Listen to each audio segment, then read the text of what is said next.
जैसे जैसे दूसरा टेस्ट मैच अभी खत्म हुआ इंग्लैंड और इंडिया का, यार क्या खेले हैं वो। ऐसा लग रहा था कि मतलब शानदार क्रिकेट देखने को मिली। मतलब ना सिर्फ कप्तान शुभमन गिल खेला, बल्कि जायसवाल हो गया। अब ये नहीं बोलिएगा कि वो बाबर आजम से बड़ा प्लेयर है। मैंने नहीं कहा, मैंने कहा बाबर और वो सेम एज के तो नहीं है। खैर बाबर एज के नहीं है। अब ये मुझसे कोई नहीं बोला कि गिल बहुत बड़ा प्लेयर है। बाबर आजम की उससे बहुत अच्छी परफॉर्मेंस अभी उसने मैं स्टैट्स के हिसाब से बात कर रहा हूं। मैं क्या कहना चाहते हैं आप, हमें समझ नहीं आया। इंडिया के पीछे हाथ धोके पड़ा हुआ है, शुभमन गिल 100 पे 100 लगा रहा है।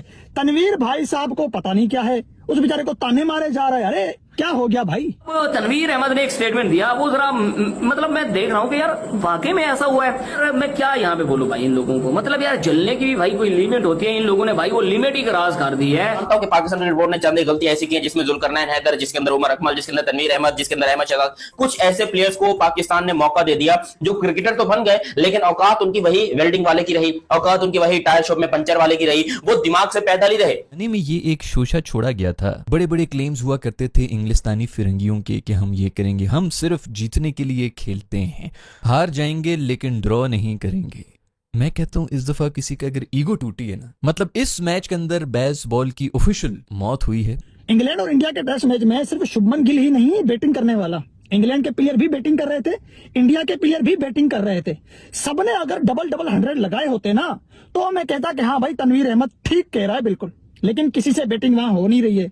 गिल अकेला वहां पे आ रहा है, पेल पाल के जा रहा है, और आपको जो है कि उसकी परफॉर्म हजम नहीं हो रही। मैं इस टाइम फॉर्म के हिसाब से बात नहीं कर रहा। फॉर्म तो बहुत ही आउटस्टैंडिंग उसकी चल रही है ना, आती है एक किसी प्लेयर की इतनी बड़ी फॉर्म आती है, वो उसकी चल रही है। ठीक है, आएगा आउट ऑफ फॉर्म, ये भी होगा आउट ऑफ फॉर्म, ऐसा हो ही नहीं सकता। अच्छा ठीक यार ये सिर्फ फ्रस्ट्रेशन है, जलन है। टेस्ट मैच अभी खत्म हुआ इंग्लैंड और इंडिया का, यार क्या खेले हैं वो। ऐसा लग रहा था कि मतलब शानदार क्रिकेट देखने को मिली। मतलब ना सिर्फ कप्तान शुभमन गिल खेला, बल्कि जायसवाल हो गया। अब ये नहीं बोलिएगा कि वो बाबर आजम से बड़ा प्लेयर है। मैंने नहीं कहा, मैंने कहा बाबर और वो सेम एज के तो नहीं है। खैर बाबर एज के नहीं है। अब ये मुझसे कोई नहीं बोला कि गिल बहुत बड़ा प्लेयर है। बाबर आजम की उससे बहुत अच्छी परफॉर्मेंस अभी उसने मैं स्टैट्स के हिसाब से बात कर रहा हूं। मैं इस टाइम फॉर्म के हिसाब से बात नहीं कर रहा। फॉर्म तो बहुत ही आउटस्टैंडिंग उसकी चल रही है ना, आती है एक किसी प्लेयर की इतनी बड़ी फॉर्म आती है, वो उसकी चल रही है। ठीक है, आएगा आउट ऑफ फॉर्म, ये भी होगा आउट ऑफ फॉर्म, ऐसा हो ही नहीं सकता। अच्छा ठीक है, तो वो जो बैटिंग कर रहा है, एक्स्ट्राऑर्डिनरी बैटिंग कर रहा है। जायसवाल ने बड़ी जबरदस्त बैटिंग की, उसके बाद नीचे जडेजा ने और भी देखिए, हरदीप ने बॉलिंग की, सिराज मैं उस तरफ आ रहा हूं। देखिए इसमें तो दो राय है ही नहीं, उसने एक्स्ट्राऑर्डिनरी बैटिंग, वो तो आप कह ही नहीं सकते। लेकिन वो बैटिंग अच्छी करने का रीजन ये है क्योंकि इंग्लैंड के बॉलर्स ने अच्छी बॉलिंग की ही नहीं है। उसकी रीजन ये है क्योंकि उनकी हाइट ज्यादा है, उनकी लेंथ बहुत पीछे थी। ये जो विकेट थी, ये सिर्फ ये विकेट जो थी, ये सिर्फ नए बॉल का विकेट था। अगर आपने नया बॉल अच्छा यूटिलाइज कर लिया, जगह पे बॉल कर लिया, तो आप बैट्समैनों को मुश्किल में डालोगे। इंडिया के बॉलर्स की हाइट छोटी थी, उनको स्विंग सीम अच्छा करना आता था, उनकी लेंथ आ गई थी, जिसकी वजह से नहीं कोच का कोई कमाल नहीं था।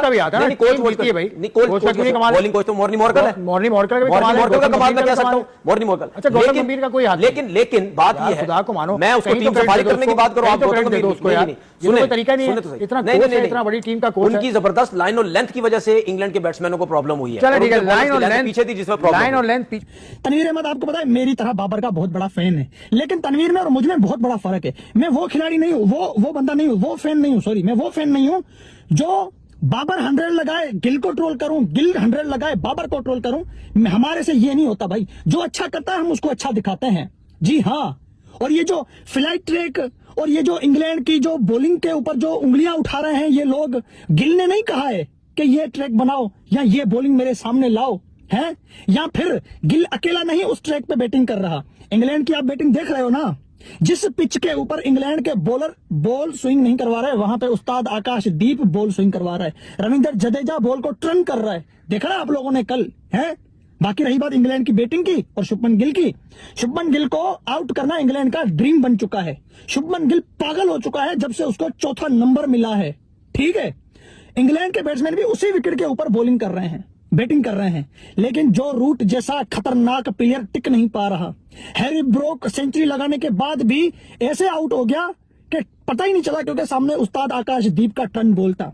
वही हैरी ब्रोक 100 लगाने वाला अगली इनिंग में कैसे आकाशदीप के सामने गिर गया, पता ही नहीं चला है। हैरी ब्रोक जैसा बैट्समैन, ओली पोप और बेन डकिट पहले टेस्ट मैच में 100 लगाने वाले दूसरे टेस्ट मैच में रन ही नहीं बना पाए, और उसी विकेट के ऊपर शुभमन गिल 269 ठोक देते हैं, 161 रन ठोक देते हैं। भाई ये अंदर से जो आप मतलब गर्म हो रहे हो ना, ये गर्मी को खत्म करो। अगर आप क्रिकेटर हो, अगर आप क्रिकेट पे बात करने वाले हो, तो भाई आप इस तरह किसी की डिसरिस्पेक्ट मत करो। आप मानता हूं कि पाकिस्तान क्रिकेट बोर्ड ने चंद गलती ऐसी की है जिसमें जुल्करनैन हैदर, जिसके अंदर उमर अकमल, जिसके अंदर तनवीर अहमद, जिसके अंदर अहमद शहजाद, कुछ ऐसे प्लेयर्स को पाकिस्तान ने मौका दे दिया जो क्रिकेटर तो बन गए, लेकिन औकात उनकी वही वेल्डिंग वाले की रही, औकात उनकी वही टायर शॉप में पंचर वाले की रही, वो दिमाग से पैदल ही रहे। देखो, जब आपको ऊंचा लेवल मिल जाता है, ऊंचा मकाम मिल जाता है, आपको दिमाग को भी चेंज करना है, पर्सनैलिटी चेंज करनी है, दुनिया को बताना है कि भाई हम जो है इस टाइम के ऊपर अच्छे पर्सनैलिटी वाले लोग हैं। लेकिन आप वहां पर भी अपनी बेइज्जती करवा रहे हो और पाकिस्तान में आने के बाद भी अपनी बेइज्जती कराई, और ये रिटायरमेंट लेने के बाद भी बेइज्जती करवा रहे हैं। अब तनवीर अहमद साहब मीडिया के ऊपर बैठ के बोलते हैं कि हिंदुस्तान ने की है चीटिंग, मतलब हिंदुस्तान अपनी मर्जी की बॉय बना रहा था, हिंदुस्तान जाकर बॉलों पे काम करता है, हमने देखा कि वो बॉलों को सीम कर रहे थे, ये कर रहे थे, ये अलाउड नहीं है क्रिकेट के अंदर। अंपायर कैसे अलाउ कर देते हैं इंडिया को, ये कहना है तनवीर अहमद का। तो भाई वो आपके घर में आए थे कि आपको टेंशन हो रही है? नहीं, वो मैच इंग्लैंड का है, खेल इंडिया रहा है, जीत इंडिया रहा है, अंपायर इंग्लैंड के हैं, कोई पाकिस्तानी अंपायर भी नहीं है वहां पर। आपको ये खबर किसने दी? पहले मुझे आप ये लगा, मुझे वो सोर्स ला के बताओ जिसने तनवीर अहमद को ये खबर दी कि भाई इंडिया जो है वो चीटिंग कर रहा है, इंडिया ने जो है वो प्रॉब्लम क्रिएट की है बॉल के साथ या किसी भी चीज के साथ। यार ये सिर्फ फ्रस्ट्रेशन है, जलन है, हवस है, ये जलन है हिंदुस्तान के इस नंबर 1 होने से, जबकि पाकिस्तान की जो नॉर्मल पब्लिक है वो इस टाइम के ऊपर प्रेस कर रही है। अगर आप किसी भी पब्लिक से जाकर पूछोगे, वो कोई अंधा भी होगा ना जो क्रिकेट नहीं देखता, उसने भी हिंदुस्तान का नाम इतना सुन लिया पाकिस्तान में कि बोलेगा भाई इंडिया ही जीत रहा है, इंडिया ही जीत रहा है, इंडिया ही बेहतर है। लेकिन ये जो आंखों से देखते हैं क्रिकेटर, जिनको पता है कि क्रिकेट में क्या हो रहा है, जो फॉर्मर क्रिकेटर्स हैं, इनको हालांकि अच्छी बात करनी चाहिए, क्रिकेट को लेकर प्यार मोहब्बत वाली बात करनी चाहिए। नहीं भाई, ये बैठ के अपनी फ्रस्ट्रेशन निकालने में लगे हुए हैं। इन्होंने कई दफा, मैंने ये बातें सुनी है, कई दफा जाकर हिंदुस्तान को बदनाम करने की कोशिश की, हिंदुस्तान के सवाल निशानों ने। अबे भाई बाप है वो, मैं इस बात में मुझे कोई दुख भी नहीं है, और मुझे पता है, गारंटी है इस बात की कि भाई ये इनके बाप ही, यकीन करो, हिंदुस्तानी है। इनके क्या, हमारे भी हिंदुस्तानी है भाई, हम भी हिंदुस्तान से उठकर आए, हम कौन सा चाइना से उठकर आए।